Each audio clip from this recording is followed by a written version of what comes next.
All right, so now we move on to standard form. Okay, remember standard form is the one that has ax plus by equals c.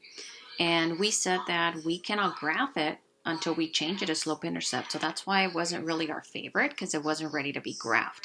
However, it is useful in that you can use the cover-up method to find the x and y-intercepts. Okay, so that's exactly the stuff that you need to be able to do with standard forms. So we're going to go ahead and take our standard form equation, and first we are going to find the x-intercept. So I'm going to write my equation, negative 3x plus y equals 15. And because I want the x-intercept, I get to ignore the y.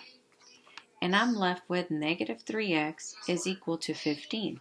And now I just got to solve that little problem by dividing both sides by the number next to my x, which is negative 3. And I get x is equal to negative 5. So my x-intercept is negative 5, 0. Then you're going to do the same to find the y-intercept. You're going to write your original problem, negative 3x plus y equals 15.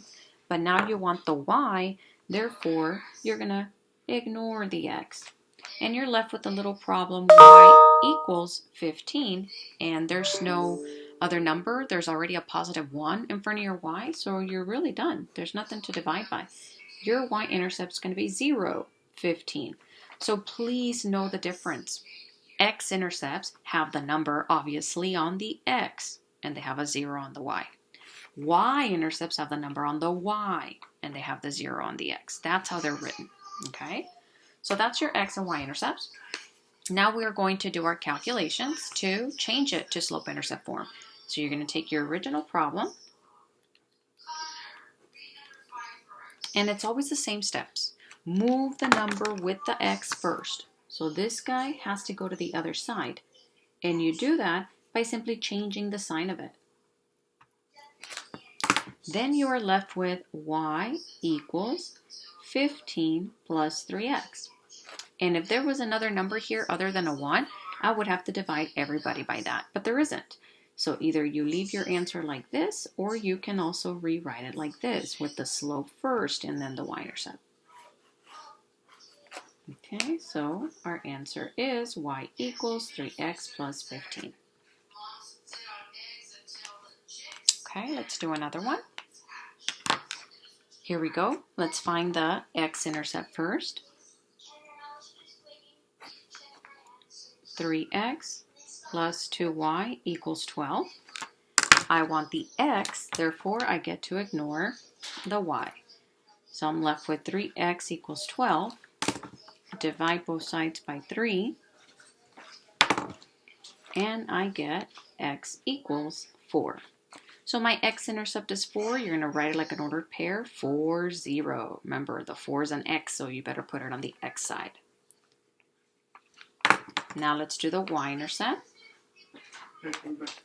Write the original problem. 3x plus 2y equals 12. And because you want your y, you get to ignore your x. And you've got 2y equals 12. Divide both sides by that 2. And you get y equals 6. And if you write it as an ordered pair, 0, 6. Okay. Finally, take your original problem and let's solve it for y equals mx plus b because we want to be able to graph it.